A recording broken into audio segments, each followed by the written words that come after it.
Olá, boa noite. Hoje é quarta-feira, dia 10 de julho de 2013. Economia. O CEPS da UFO divulga o índice de preços ao consumidor. E nós tivemos inflação no mês de junho. Os desafios da carreira esportiva em paralelo com os negócios ou a vida profissional. Este foi o tema de uma palestra ministrada para estudantes de vários cursos.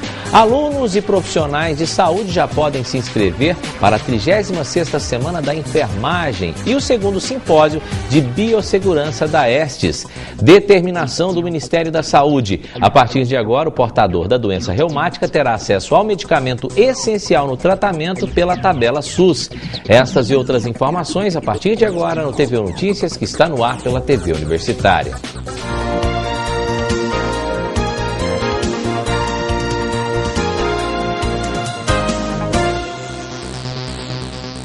E a gente começa o nosso jornal falando de economia. O CEPS da UFO divulgou hoje o índice de preços ao consumidor e nós tivemos inflação no mês de junho. É isso mesmo, quem tem os detalhes é a Vanessa Pires.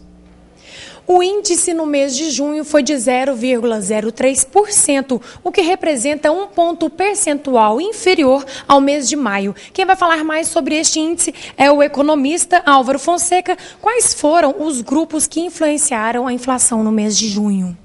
Os grupos que mais tiveram participação no índice esse mês foram 4. 2 que diminuíram e 2 que aumentaram.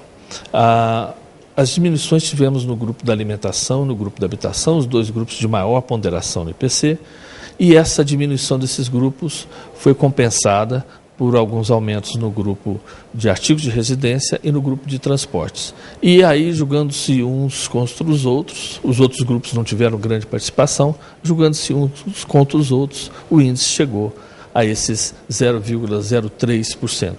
Em relação à alimentação, a gente percebe que está havendo uma estabilidade, principalmente de produtos in natura. Existe um retorno, isso inclusive a nível nacional, não é só em Uberlândia, né? Existe um retorno que já começou a ser captado em junho de alguns produtos, outros não vieram, produtos importantes como tomate, vagem, o feijão também está retornando, e alguns produtos industrializados também entram aí nessa conta, como margarina, óleo de soja. Esses produtos estão retornando. Eram produtos que estavam um pouco acima, principalmente os produtos in natura. E esses aí estão retornando e vão continuar retornando em julho. E eles pressionaram o grupo alimentação, a alimentação que a gente chama a parte de alimentação na residência, eles pressionaram a alimentação na residência a cair, e a alimentação na residência pressionou o grupo alimentação como um todo a cair. Então a gente pode dizer que esse índice de 0,03% é um índice bom, favorável? É um índice bastante favorável. A gente não esperava até uma desaceleração, isso é uma desaceleração, né? A gente não esperava uma desaceleração a esse nível. Esperava uma desaceleração, sim. O mês passado foi atípico, né? Com o reajuste das taxas do DEMAI. E esse mês a gente esperava menos, bem menos, mas não tanto assim. Que bom. Agora, Álvaro, em relação à inflação no país, em Uberlândia, está caminhando mais ou menos de acordo com a inflação nacional? Hoje em dia as coisas caminham bastante parecidas. Na verdade, a tendência ela é uma tendência mais ou menos nacional, né? O Brasil é um país grande demais. Você não pode dizer exatamente é tudo igual no país inteiro. Mas existe uma tendência nacional de desaceleração, principalmente no grupo alimentação, que os preços estavam totalmente fora do normal, e isso era uma coisa mais ou menos nacional, né? Esses preços devem caminhar para um índice, para um patamar próximo ao que eles eram anteriormente, então eles vão cair um pouco, alguns ainda não caíram, devem continuar caindo, alguns que estão caindo e os outros devem chegar agora, e a gente espera que o mês que vem também dê um índice bastante razoável. Bom, falando nisso, no mês de junho, pelo visto, então a gente não deve ter grandes surpresas em relação à inflação. Mês de julho? Isso. No mês de julho, a gente tem uma expectativa muito grande com o que vai acontecer com o transporte coletivo. Porque a redução das taxas, a redução da tarifa do transporte coletivo, que vai acontecer, a gente não sabe o quanto vai ser ainda, existe uma discussão muito grande, e fatalmente ela vai puxar o grupo de transportes para baixo, e o grupo de transportes tem uma participação muito grande no IPC. Então, tem sim, vamos esperar o que vai acontecer, principalmente aí, e com tudo que eu já falei que está acontecendo, ainda tem esse fato que vai acontecer fatalmente. A gente está esperando, né? A gente está acompanhando com uma expectativa bastante grande para ver o que vai acontecer, para ver o quanto isso vai impactar no índice mês que vem. Ok, Álvaro, obrigada pelas informações e nós voltamos ao estúdio. A partir de agora, o portador da doença reumática terá acesso ao medicamento naproxeno pela tabela SUS. A determinação é do Ministério da Saúde. E para falar sobre este e outros assuntos referentes à área de reumatologia, eu converso agora com o reumatologista Benhur Taliber, que também é diretor da Faculdade de Medicina da UF. Doutor Benhur, muito obrigado pela presença. Primeiro vamos falar dessa notícia, né? Influencia muito esse remédio naproxeno, até o nome é um pouco difícil, né? Mas para que ele serve e a partir de agora muda alguma coisa no tratamento desses pacientes? Boa noite, doutor. Boa noite. O que deve ser entendido é que essa linha de naproxeno é a linha dos anti-inflamatórios tradicionais. São considerados medicamentos sintomáticos. No tratamento das doenças reumáticas, eles são coadjuvantes de tratamento de manifestações sintomáticas. Acho que a nossa busca é medicamentos que mudam a história natural, que, né, reverte o processo de doença, revertendo o paciente à condição de um estado de saúde. Isso a gente sabe que em reumatologia isso é muito difícil, porque as doenças ainda não têm muito bem claras suas bases etiopatogênicas, né? O naproxeno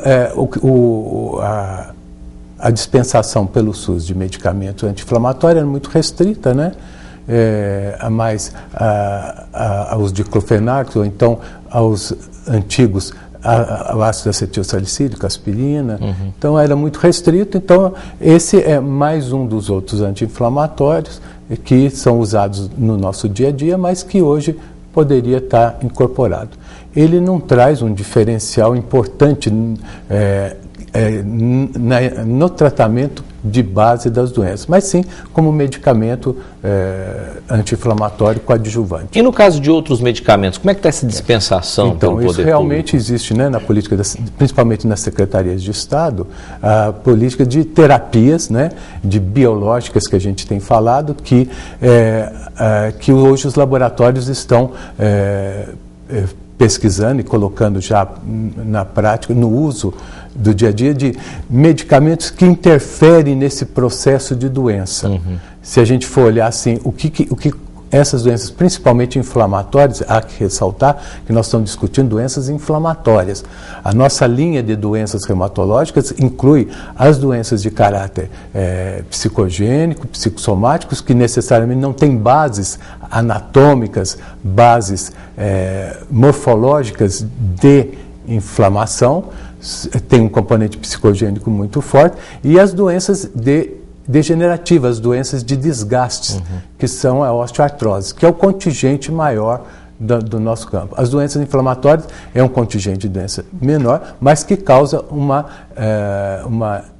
morbidade importante, uma limitação, uma incapacidade grande desse paciente. E nesses casos, a gente está bem de medicamentos disponibilizados? Então, hoje nós temos nessa linha, essa terapêutica biológica, né, muito cara, né, tem encontrado na Secretaria de Estado a dispensação desses remédios, né? É lógico que o médico tem que ter um critério, né, de indicação, a doença tem que estar sendo muito bem diagnosticada, né, se o fundo dela é inflamatório. Então, nesse ponto, nós estamos bem com esse tipo de medicamento. Ou seja, o paciente só pode pegar esses medicamentos através da aprovação do médico, né? O médico e o encaminhamento para a Secretaria de Estado e cumprindo todas as exigências e tudo. O processo tem sido muito facilitado, rápido, então isso tem tido um resultado muito bom. Então, mas tem que haver. Hoje não deve existir a medicação feita pelo próprio paciente para o conhecido e tudo. Eu tomei esse remédio, foi bom, não é isso, né? Cada caso é um caso. Cada caso é um caso, tem que ter um cuidado, porque são medicamentos que têm efeitos colaterais, mas quando bem indicado, eles têm sido muito úteis. Doutor Benhur, infelizmente nosso tempo acabou, mas eu tinha tanta coisa para falar com o senhor sobre essa doença. Eu gostaria que numa outra oportunidade o senhor voltasse, porque o Brasil hoje, eu tenho até dados aqui, estimativas de 30 milhões de brasileiros que sofrem de doenças reumáticas, e do quais 10% delas são artrite reumática reumatoide. Ou seja, eu queria depois, numa outra oportunidade, eu sei que o tempo do senhor é muito corrido, mas que o senhor voltasse aqui para nos falar mais sobre essas doenças, as consequências, as causas, enfim, para falar um pouco da sua área. Mas foi um prazer tê-lo aqui com a gente, doutor Benhur. Volte sempre. Muito obrigado, viu? Tá. Obrigado, boa noite. Boa noite. Veja agora o tempo para esta quinta-feira. Em Minas Gerais deve ficar nublado com chuviscos ocasionais.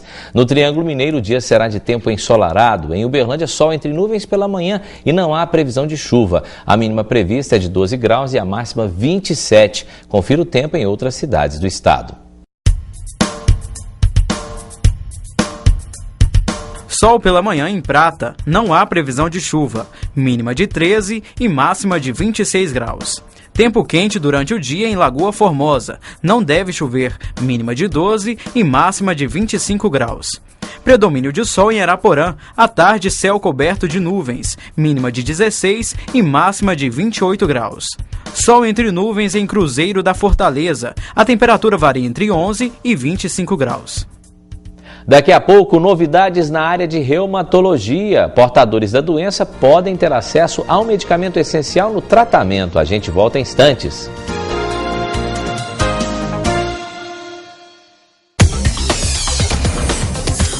Com o programa Ciência Sem Fronteiras, o Brasil investe cada vez mais na formação de profissionais com padrão de excelência internacional. E pelo Enem, seleciona os melhores estudantes do Brasil para as melhores universidades do mundo. Porque o que move e muda o mundo é o conhecimento. Até 2015, o Ciência Sem Fronteiras vai atender a 101 mil bolsistas. E você pode se inscrever para bolsas de graduação em universidades de 9 países. Acesse as chamadas no site www.cienciasemfronteiras.gov.br. O Brasil tem muitos planos para o futuro. E você, tem alguma ideia para o Brasil? Ministério da Educação, Governo Federal. Há 18 anos, o IBCC iniciou a campanha do câncer de mama no alvo da moda.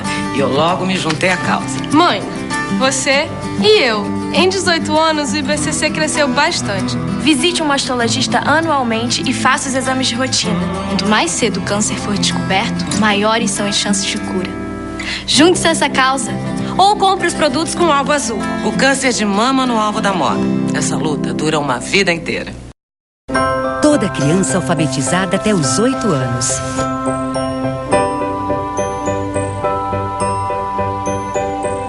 O Brasil está mobilizado para cumprir este compromisso.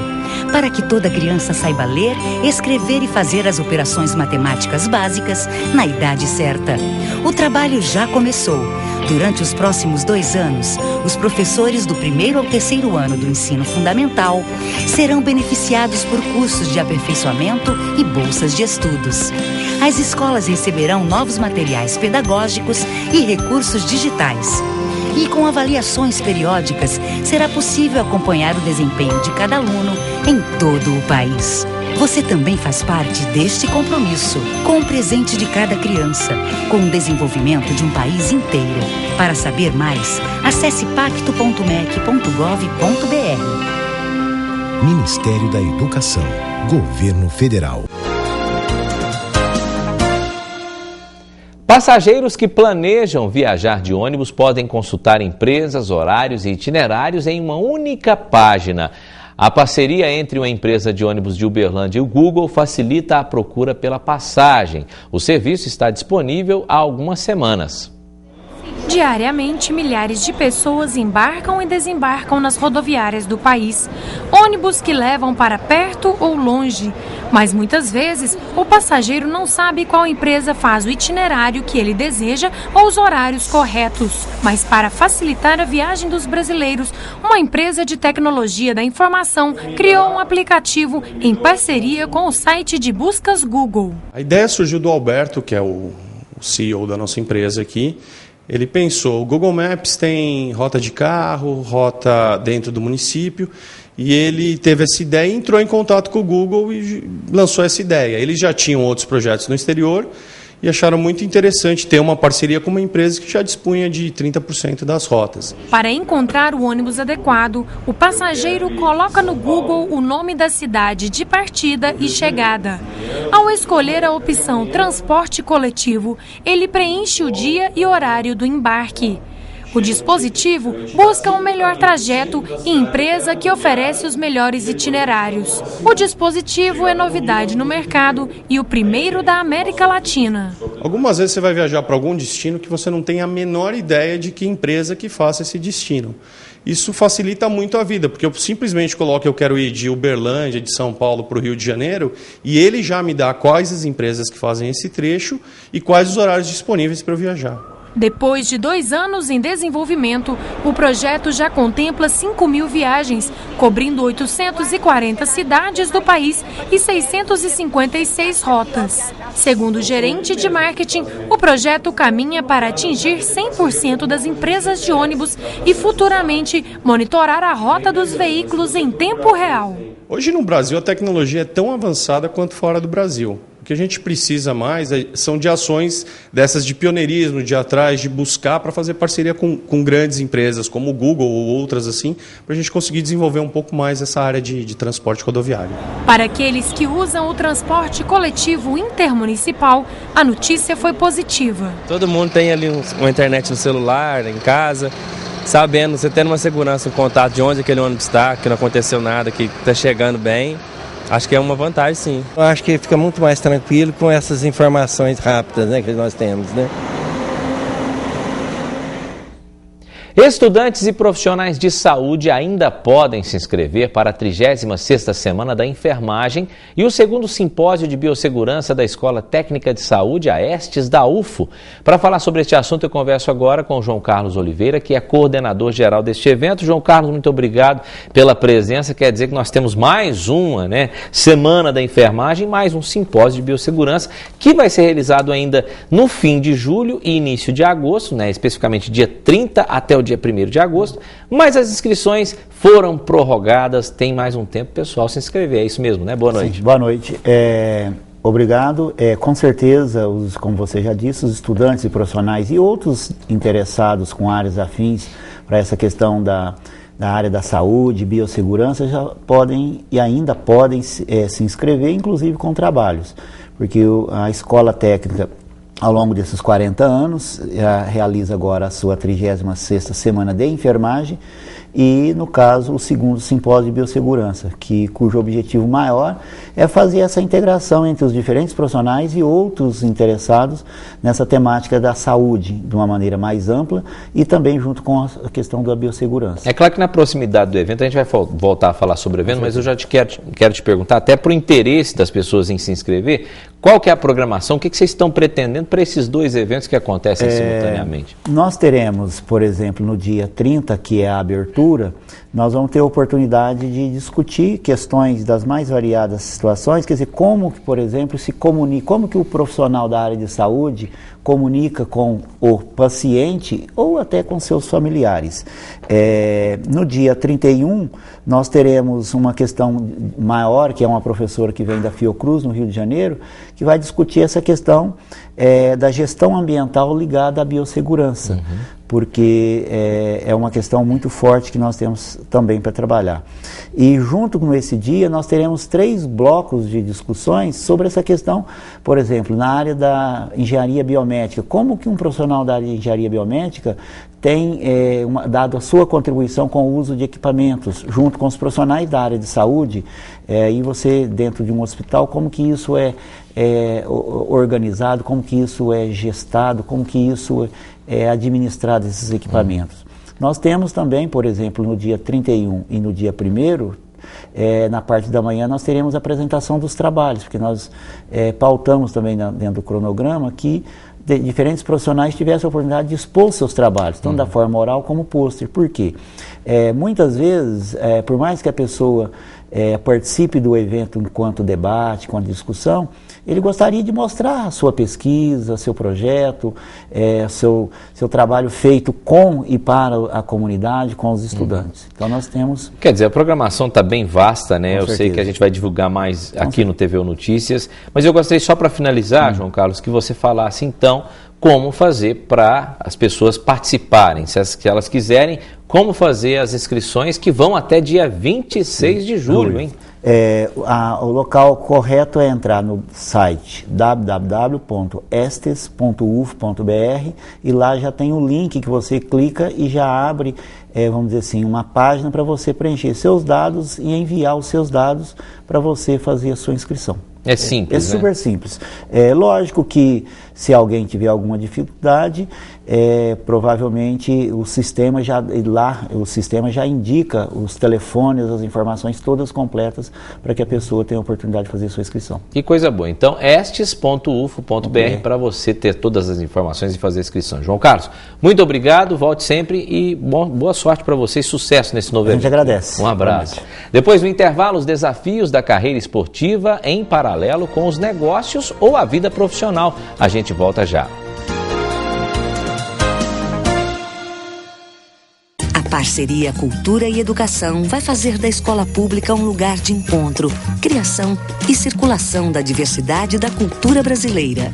O artista é um excelente educador. Através da arte, ele provoca um despertar. Você pode usar da arte como elemento pedagógico. O artista, o mestre de capoeira, o coquista, o cordel, o sambador, todos podem ser um bom educador. Você que é artista, ponto de cultura, museu, arte educador, agora pode desenvolver um projeto cultural em parceria com a escola pública.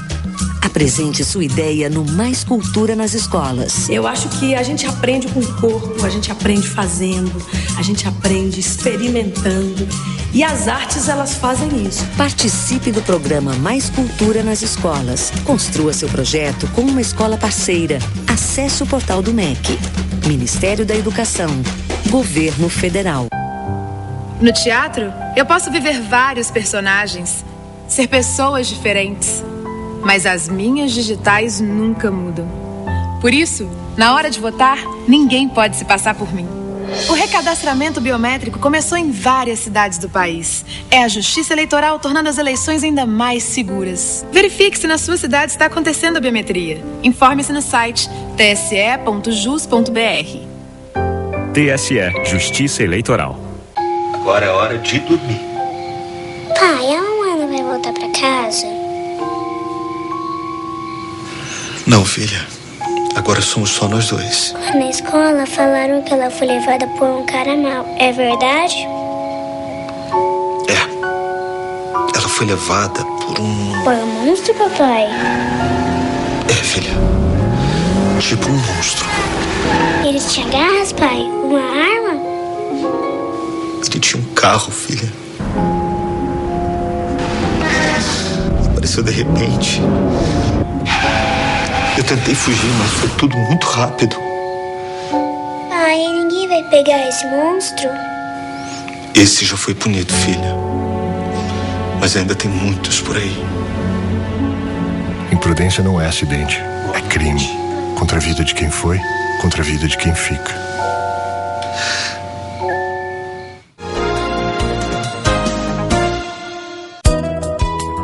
O Programa de Pós-Graduação em Imunologia e Parasitologia Aplicada da UFO lançou o edital de seleção para ingresso no segundo semestre de 2013 com 10 vagas para o curso de mestrado acadêmico e 8 vagas para o curso de doutorado. As inscrições podem ser feitas de 15 a 19 de julho. Podem candidatar-se aos cursos de mestrado e doutorado graduados portadores de diploma universitário na área biomédica ou áreas afins, em cujos currículos constem as disciplinas de imunologia e parasitologia. Mais informações, www.ufo.br. E hoje tem o programa Em Pauta aqui pela TV Universitária e o tema desta noite é o trabalho voluntário. Quem tem os detalhes para a gente é a apresentadora Vanessa Pires. Olá, boa noite. Hoje o programa Em Pauta vai falar sobre o trabalho voluntário. Nós vamos mostrar alguns projetos que são feitos em Uberlândia e discutir sobre quais os benefícios desta iniciativa. Os nossos convidados são o presidente do Centro Voluntariado Universitário, Gustavo Carneiro, a gerente de Relacionamento e Negócios, Flávia Rosa, e a coordenadora da Associação dos Voluntários do Hospital de Clínicas, Maria Helena Galan. O programa Em Pauta vai ao ar logo mais às 10 horas da noite.